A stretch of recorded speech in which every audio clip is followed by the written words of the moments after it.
বাতাসে জলীয় বাষ্পের পরিমাণ বেশি থাকায় তাপমাত্রা বেশি অনুভূত হচ্ছে, যার ফলে দেশ জুড়ে এখন ভ্যাপসা গরম পড়ছে, এমনটাই জানিয়েছে আবহাওয়া অধিদপ্তর। একই সাথে বৃষ্টি পড়লে গরম কম অনুভূত হয় এবং পরবর্তীতে তা বাড়তে পারে। দেশ জুড়ে চলছে বর্ষাকাল, কিন্তু এর ফলে দেশের কোথাও অতি ভারী কিংবা ভারী বর্ষণের কোনো আশঙ্কা নেই, এমনটা জানিয়ে দিয়েছে আবহাওয়া অফিস। সেই সাথে গেল 25 জুন গভীর সাগরে একটি লঘুচাপ সৃষ্টি হয়েছে, যার ফলে দেশের দক্ষিণাঞ্চলে বৃষ্টির একটা সম্ভাবনা রয়েছে এবং অন্যান্য জেলাগুলোতে তুলনামূলক সেটি বেশি থাকবে। ওদিকে খুলনা, বরিশাল, চট্টগ্রাম সহ দেশের অধিকাংশ জায়গায় অস্থায়ীভাবে দমকা হাওয়া সহ মাঝারি ধরনের বজ্রসহ বৃষ্টি হতে পারে বলে জানিয়েছে আবহাওয়া অধিদপ্তর।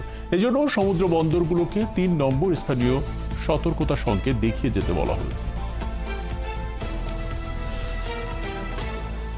ভারী বর্ষণের আশঙ্কা আপাতত নাই।